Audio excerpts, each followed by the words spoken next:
Every leader has a strategy. Executing on that strategy is the challenge. If you want to learn how to effectively achieve what you've set out to accomplish, then this show is for you. Gain keen insights and listen in as leaders share their stories and challenges. SOAR Vision Group and the Baldrige Foundation welcome you to Leader Dialogue Radio. This is Duffie Dixon with Business RadioX. Thanks for joining us. Let me introduce Ben Sawyer, the Chief Executive Officer of SOAR Vision Group. Ben has more than 30 years of executive leadership experience with a strong record of accomplishment. That includes guided strategy deployment. He's worked with many clients to achieve dramatic and sustainable operational performance.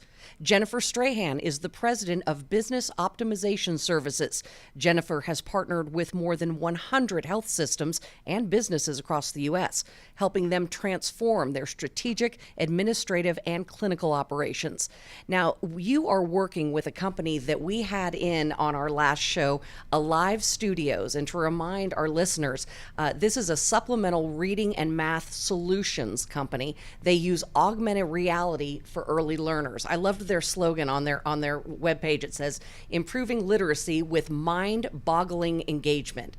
And we actually were all boggled by the engagement. We were. Remember, we had animals loose on the table. I think there were pictures of elephants and alligators and whatever. Yes, we all took selfies with 3D animals. We were very excited. So joining us then was Cynthia, Kaye, who is the CEO of Alive Studios, and also L.A. Ricketson, who is the Chief Marketing Officer. And I remember one of the big takeaways, or one of the things you're working on, is tapping into demand.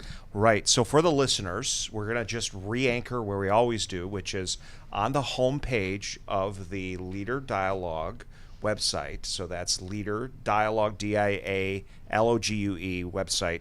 There is this thing called the organizational needs hierarchy. And when you say tap into demand, that's code for, that's the fourth level down under customer value. And the very first thing is actually the third level. It's tap into demand. So what's interesting with organizations, Duffie and Jennifer, and this is what we've been talking about with both of these companies, Swim Kids of Atlanta and now Live Studios, is the best performing organizations innovate, and then they execute seamlessly on every category of performance that matters to them in their industry, right? And these categories of performance are reflected in the organizational hierarchy of needs model, which the listeners can see on the website. Right, so go down to that third level, and that's where we're at. Okay. Yes, and it starts with strategy execution, right? So we the whole theme around this is if you don't have your strategy and the ability to execute well, you're not going to be able to accomplish what you have set out to accomplish. And recall, there are three things that an organization has to do to effectively execute on their strategy. One, they have to differentiate their organization in the market. Two, they have to engage their associates to execute seamlessly. And then they have to measure performance to those expectations and adjust course as necessary, which was very true with the conversation that we had last week with Alive Studios. Yeah, so it's kind of funny because I've never met a company that said, hey, we don't want to grow. There's always this, that's the challenge, right? That's what you're trying to do, is you have a mission and whatever that is, and part of your objective as an organization is to grow. Financially, you want to have, strong profitability, which is the second tier in there when you talk about financial performance. And with that, especially with small businesses, and Alive Studios is a great example because they've been in business 4 years, so they're trying to, they have a very big goal, right? Their big, hairy, audacious goal is to be able to change the nation's report card. I think it's their fourth grade proficiency of reading to go from 36% to over 70%. So they're basically doubling the nation's report card. So that takes a lot of effort. It's a very challenging concept, and there's what we call and we talk about as a chasm, and crossing that chasm. And can you talk a little bit about that, Ben? Because I know that you've got a lot of experience in thinking about how do you cross the chasm from getting where you're at today to being able to hit those big, hairy, audacious goals. Yeah, absolutely. So for the listeners, Crossing the Chasm is a book that was written by a guy named Geoffrey Moore. And that book was written quite a number of years ago, but it's become kind of a mainstay, a management tome. And essentially what he describes is the pre-chasm market and the post-chasm market. So the pre-chasm market are innovators and early adopters. These are people where it's really kind of a project, not a product. It's about them. And the post-chasm, it's the product, and they only buy if everybody else is buying. And this is really where the winners or losers are come out.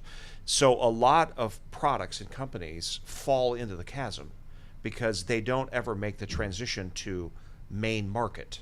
Is there you said Live Studios has been doing this for 4 years. Is that about the time when the chasm develops, or is the chasm there the whole time? The chasm is there the whole time. Okay. Each industry is a little bit different, but to cross the chasm, right, you have to essentially develop ramp speed, if you can kind of envision this, and you have to understand the beachhead in the main market that you're going to own. And the reason we use the term beachhead is you have to take it by force, essentially, from your competitor. So what is the differentiating value that is so distinctive, and how does that market buy? So you remember when we talked to Live Studios, they have a good market already, but it could be a lot bigger. Right. And there are things that they need to focus in on from a product development standpoint that would make sure that they meet all the expectations for large school districts, state level criteria, etc., much of which they've done, but there's still more to be done. So that's an example of you have to have a full package to be able to cross the chasm, own that beachhead, and be the differentiating selected product that the market's going to buy. So there's a book by Malcolm Gladwell called The Tipping Point, and he talks about a couple of different components that ultimately support the whole premise of this book is how do you take a concept, either a social concept or a business concept or whatever, and how does it really go from just an idea, and it talks about that chasm but in a slightly different variation where it's basically saying, how does it get to where it's spreading wildfire, right? What is it that really takes off with those businesses? And it talks about their select few of people who really help navigate that. And so you've got connectors, who are those people that just, you know these guys, they know everyone. They're always out there. They can literally have word of mouth. They can talk to everyone. You've got Mavins, who tend to be those knowledge hoarders. They just love to soak up as much information as they can. They love to educate people. And then you've got what they call salesmen, which doesn't necessarily have to go into the typical job of a salesperson. It's talking about that you connect with people and that you're able to just find that connection and be able to really take those conversations to the next level, and that those three types of people really make a difference on how a business or a concept tends to set fire. And that doesn't have to be a business. It can be things like, think about smoking back in the day. It was just about what people thought the perception was. It's actually, we all know now, terrible for you, but that didn't matter back then. So the same thing goes where it's not just about people, but it's the stickiness of your product, the stickiness of your service. And a lot of times people think, well, just because I started a business, I have a really great idea, it's going to just catch fire. But what I love about this is that there is this chasm. It's a very real thing, and it really differentiates successful businesses from non-successful businesses by being able to cross that chasm. Right. So we find with small employers that tapping into demand is one of the biggest issues, right? Because sales is their lifeblood. Right. Cash flow is their lifeblood, right? So sales drives cash flow. And so they have to be very cognizant of what it takes to position their product in the market. That just having a great idea actually isn't enough. And sometimes what will happen in a small business is they lose focus. So anything that sells, they'll go do, which is the worst thing you can do. So Jennifer, I don't know if you want to talk a little bit about that difference between focus and adaptability. Right. So if you think about this, especially, and I would say it's not just for small business, but especially for small businesses or businesses that are starting out, when you're in the midst of feeling that pressure of needing revenues and so on, is there's this balance. It's a constant tension between being able to respond to the market and maintaining flexibility. So how do I make sure that whatever the market says that I need, that I can provide, but at the same time, not losing focus on what my end goal is? Because if I do that, then I'm saying yes to everything and I'm not actually getting the right things done. And that becomes, again, that struggle. So there's, again, a really good book. It's probably one of my new favorite books. It's called Lead and Disrupt. And in this book, it talks about how, as a business, you have to look in two different fields, and you have to look at, where am I currently at? What am I doing really well? And it talks about, how do I exploit the field I'm in? And so to reference another book, just to throw them out there, Blue Ocean Thinking, is a book where it talks about a lot of our industries today are what we call red oceans. In other words, they're an ocean that's saturated with sharks, right? So you have how many consulting companies out there in the world, how many different hospitals in your market, how many restaurants, right? Everything. So it's a very saturated market. Whereas what your goal is not to actually create necessarily a differentiation in that market, but the real goal is how do I create a blue ocean where nobody else is at yet? So as an example, just to relate this, is if you think back to the circus, and an area that was actually a blue ocean was Cirque du Soleil. So they took out the struggle with animal cruelty and big high expenses, and they said, hey, we're just going to come in with acrobats and some really cool stuff. You're going to pay top dollar for this. It's an adult-based function versus a kid-based function. They completely reimagined the circus, and Cirque du Soleil has been very profitable, and other circuses are actually struggling to this day.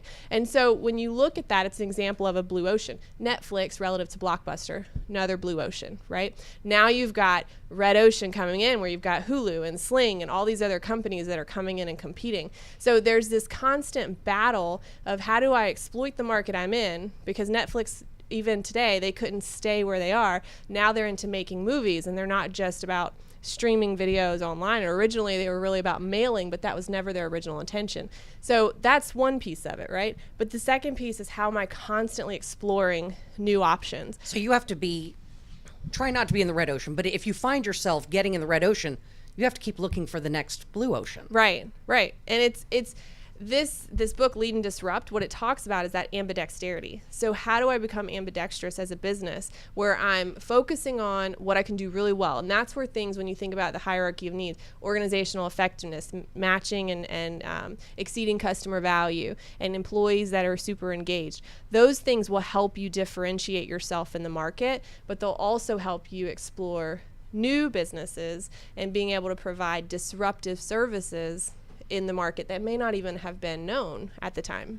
And you talked, when we talked about Alive Studios, you said they were really good at being flexible, because as more educators use their products, they do hear back from teachers who say, well, what if you did this? Let's try this. So they are innovating some of their products, but then they said sometimes we just have to put it on we just have a list of, wow, that'd be great someday. So they have to say, not necessarily no, but we can't do that right now. Right. So this is where this all comes together, because remember, we started the conversation off with what are the categories of performance that matter. So let's take Alive Studios. In their market, large school districts are a way for them to be able to really accelerate their revenue. Right. What do large school districts need specifically, right? And if they don't meet that market could be elusive for them. Now, they've already had some luck with that, right, in terms of the Philadelphia Public Schools.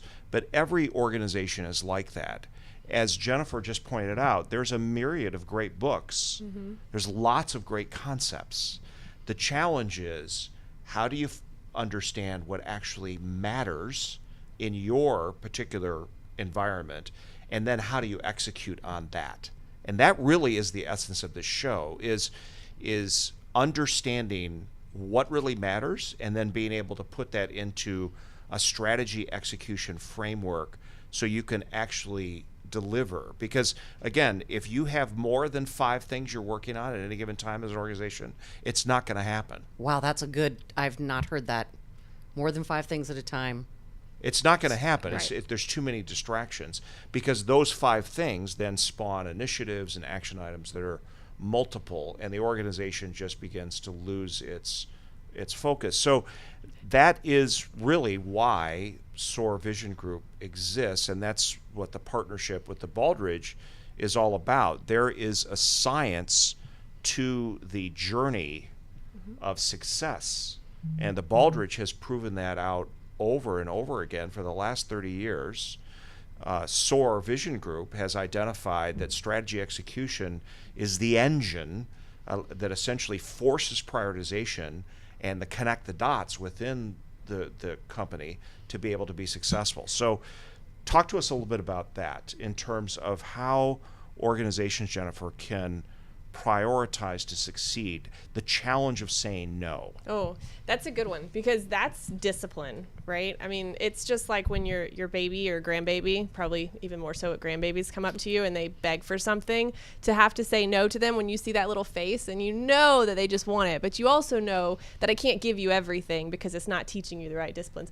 We have to do that with our employees and with our own selves when we're actually running a business, because otherwise we're constantly just reacting instead of actually getting ahead. Because if you're always in that mode, you're always in the exploit mode, and you can never actually explore new options because you're just there. So a good example when you think about Alive Studios is they've been able to say, you know, we're in the market of supplemental learning for English language. That's a busy, saturated market. There are a lot of companies out there that do it, but there are no companies out there that do it through augmented reality. They've been able to differentiate themselves in the approach and the engagement of what they do. And a lot of that, and I would say, to your point, Duffie's a really good point around, with technology, it's really hard to say no. Because when you get into developing, and they're a product, they have a product company with the service that they're providing. So when you get into a technology and you're saying, oh, we should add this, and I'm bad about this because I've worked for technology firms, it would be really great if we could do this, this, and this. It would be really great,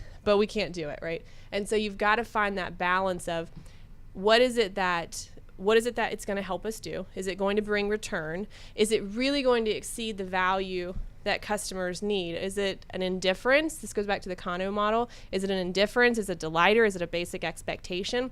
If there are things that are basic expectations that we need to be doing that we're not doing, you have to do it. Those are things that they just have to get done. So yes and no are tough calls on Yes. the business part. And a lot of times, because of the busyness of the business cycle, people depend on impressions or anecdote to make those decisions, All the right? time. In other words, they're not, like we've talked about the Kano model and actually doing the discipline of voice the customer and market analysis to say, what will the market actually really buy? Right. Not what you think they're going to buy, Right. but what will they actually buy? Right. And we do that all the time, right? We say, well, this happens all the time. And then you actually pull data on it and it happens once a year. But when it happens, it's the worst experience ever. It takes forever. It brings to the point of you have to have data, right? You have to actually validate your root cause or your issue that you think is causing the problem. The other thing that comes to mind is, you're looking at ROI, you're looking at value, you're looking at all the side effects, so to speak, of what doing or not doing will impact your organization. But you really have to focus on what is the cost of not doing this. So if there's an extreme cost of not doing something, it might be that we need to actually reprioritize and refocus. If there's not, then maybe it is time, or it's acceptable to put it to the parking lot or side burner for now. I thought that was good. You pointed out to Alive Studios, and they were doing some of that, but you said you really, because you've got something right now that is great and you have a market that you haven't totally tapped, be careful what you decide to add, because it may just be wasting your energy and it may not be profitable. Right. Right. So let's think about just organizational execution a minute. So senior leaders are responsible for doing what we're talking about. They're responsible to assess the market, to understand how their product fits, how it differentiates, and what the priorities of delivery are supposed to be around that product and or service. The people within the company then are responsible for actually executing on that. If they don't understand what those senior leaders have come up with, i.e. the strategy, and it's not very specifically connected to the front line, it's not going to happen. So they have to buy they make into assumptions. it. Right. Right. They assume that if I don't know what you're saying, I'm going to assume I know, and I'm going to do what I think you're trying to tell me instead of what you actually are saying. So you could have, and this happens all the time, you could have a really outstanding product and a really outstanding strategy and dismally fail because the rest of your organization didn't see or understand what you saw or understood in discrete enough ways to be able to execute on it. That is what a cascading scorecard is about, and that's what's embedded in the organizational hierarchy of needs by level, right? So that at the top, that's why you have what's your strategy and how are you going to execute on it, and then under all the measures that matter, how is that going to equate financially to success? How is that going to equate to customer value? How is that going to equate to organizational effectiveness? How is that going to equate to colleague engagement, meaning your frontline people are engaged and understand? If you don't anticipate all of those and the measures that matter within that for your particular industry, you will fail, or in another vernacular, fall into the chasm, which is the worst case scenario. So you work with companies, you've talked about, you work with health companies, a lot of hospitals. So you work with big companies, small companies. Every company, as you say, has different needs, different strengths, different weaknesses. We have watched you or heard about you going in and doing sort of an initial assessment or an audit, or just seeing how they work. Discovery, right, and then taking it from there. So if people wanted more information about this, how to get involved with SOAR Vision Group and what could be done for their business, obviously a mom and pop shop is not going to A, be able to afford, or B, have the resources and time to get the full shebang. But I mean, some of this, the first few shows we've done, I'm picking up all sorts of stuff. Yeah, so actually we have scaled it by productizing it for any business, even a sole proprietor, to be able to derive benefit. So Jennifer, talk to us a little bit about that. So we have tried to make it quite easy to establish relationships with clients, just like we did with Swim Kids and Alive Studios. And next week we're going to be talking to a hospital client of ours. So that'll be an interesting conversation. But talk to us a little bit about those partnership pathway opportunities. So there are different levels, because to your point, Duffie, they're different organizations are at different points in their journey, right? So some businesses are just starting out and their sole focus is really growth. Some businesses are much larger, and it's about trying to contain the growth to some extent. Doesn't mean they don't want the growth. They just need to be able to operationalize and be effective enough to deliver upon that need, because they've been able to tap into demand. There's this balance. And so with SOAR, what we have is the components of a strategy execution system and the expertise across all of our different partners to really support organizations no matter where you're at. And so that comes through with different partnership packages, and it can be different levels. So if you're a very small single sole proprietor, or maybe a 5-person team, or if you're a Fortune 100 company with 10,000 plus employees, it's relevant to everyone there. And we've got pathways that can allow you to be they're custom tailored for what your goals are. So it can be tailored based on your complexity, your size, what's your end goal. Are you looking for something like standing out by a national Baldrige award, or are you looking at growth and trying to actually double your revenues for a year, for example, like what we talked about with Swim Kids of Georgia. So there's different variations of that, and any of our partnerships include things like our discovery. So our discovery is where we really come in with an objective set of eyes, just learn about you. That's all it is. It's trying to learn about you and say, what are you guys doing really well? Where's your opportunity? Because we all have opportunities, no matter how great we are. We have to continue to improve if we want to be the best. And so as part of that, it's where are you at as a business? How do you get to the next point, whether you're trying to cross the chasm or just trying to continually improve to be able to maximize your market? Whatever the case is, we've got those different pathways.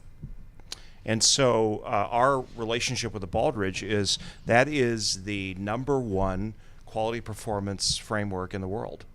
And there's these amazing people that are Baldrige Examiner consultants that we can refer companies to help them on this transformation journey of proven standards. And really what we're doing is ushering organizations in, helping them understand where they're currently at, helping zero in on strategy execution. Because again, as we've talked about, everybody has a playbook, right? Everybody has a strategy, but the winners execute on the measures that matter. And that's where we can help, and that's really how you have to get started. Otherwise, you're in a blur of complexity. You get tyrannized by the urgent of things, and you think you're doing well, and then you wake up and realize, I'm missing that, and I'm not getting the kind of cash flow I need, or I'm not meeting my volume expectations, or whatever. And I'll just add, because we were talking about this, and you mentioned I was throwing out books, and I do love to read, but it's overwhelming. I mean, if you look at how many business books are out there, it's impossible to probably get through all of them. Even if you were just having them go through on Audible day in and day out as you're sleeping. Like, you just can't get through all the books. So it's again, saturated market, but it's, as a business leader, it's very hard to know, like, where do I actually start? And so the value of what Ben's talking about with the Baldrige framework is it's a proven framework. I mean, it's been in existence since 1987, I believe. It's 30 years, 1988. Put in from Reagan. And so when you're working with that level, you've got people who've been doing it. The value of what the strategy execution system brings with SOAR in collaboration with the Baldrige framework is it acts as a catalyst. So it accelerates the journey so that you don't have to take so long to go into a very complex concept, but it simplifies it so it's relevant and easy to understand for the senior executive and every layer down, all the way down to the front line. And so let me just make the Baldrige a little bit more simple to understand for people. So there are 7 categories within the Baldrige, performance categories. The first one is leadership. Organizations don't happen without good leadership. In fact, a good mentor of mine said, organizational performance always happens in the shadow of the leader. Ah. And there are actually academic theories that support that as well. Very much so. The leadership capability is the number one, as we call it, X factor for success or not. The second is strategy. Wow, big surprise. Right. So do you have the right strategy and can you execute on it? And that's what we do. So that's the engine, if you will. If as a leader, you have to be able to understand what you're doing, prioritize it, connect it to your front line, make sure that you're managing information flow and decision rights and alignment, and the difference between, I think we've talked about this, between authority and responsibility. All those things are included. Category 3 is customers. Sound familiar? Customer value. So it's all of the aspects of voice of the customer and understanding what customers need.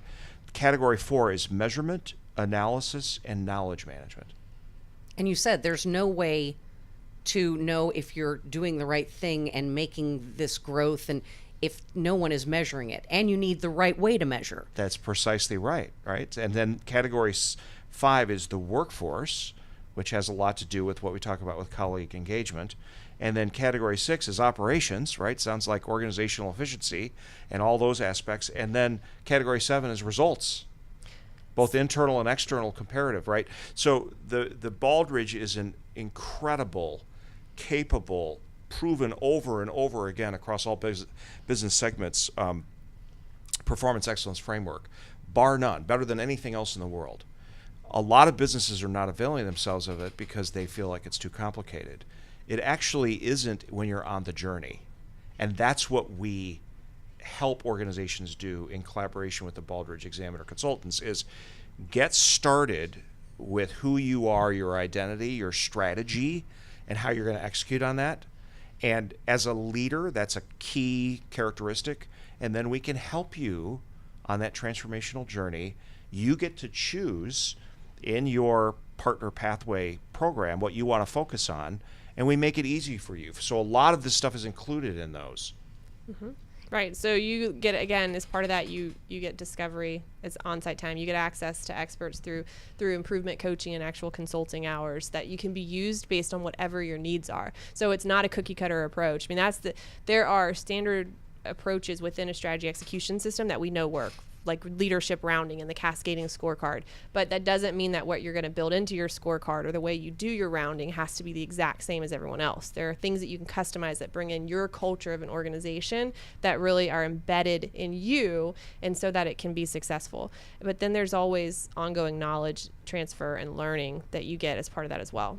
I also think the people we've had in so far, for them, it seems daunting, and the idea of bringing in a pair of outside eyes or a group that doesn't know anything about you, at first they're very intimidated by that, but it's so eye-opening to them, and it's as hard as that may be, you're doing the hard work for them. You're the independent person who's saying, we've watched you, here's what you do great. And it's not all negative, it's here's what you're great at. Yeah. And we've had these companies we're dealing with have great things going for them. And then with just a little help, they can do so much better. And it seems that, I think that's exactly what you guys do. You put it in small chunks so they're not overwhelmed. Right. We help them along. We help them identify what actually matters for you. Now, the other thing, too, is that as a part of these client pathway programs that we have, what's included is interactions with others that are in the same pathway. Oh, yeah. So they can do a roundtable discussion about, hey, I had this problem with such and such. Have you had that problem? And it's a facilitated conversation. They also have access to webinars. And then we do conferences or symposiums and lunch and learns and things like that. So it's a repository of expert knowledge and capability. Each organization has an assigned advisor. So they have you know how we talked about the phone thing the other day, where you call in and press 9 to talk. That's not how. Can't get a human being on the phone. That's not how it works. So you get an advisor and somebody answers the phone, and it's a way of really being able to make sure that you can win. That's what it's all about.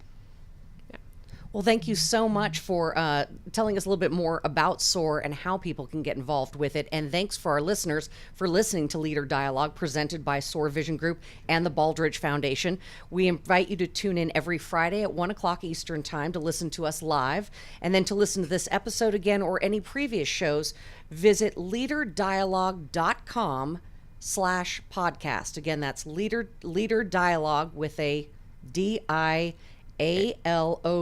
You think, Ben, people get hung up on that? I don't know. Dialogue actually means a dialogue box. Like Okay. DIALOG in IT is just a dialogue box. All right. So dialogue is actually the right English term for what we're talking about, which is you're having dialogue. The GUE. There you Again, go. /podcast. On behalf of Ben Sawyer and Jennifer Strahan with SOAR Vision Group and our producers, Mike, Trey, and Nat, I'm Duffie Dixon.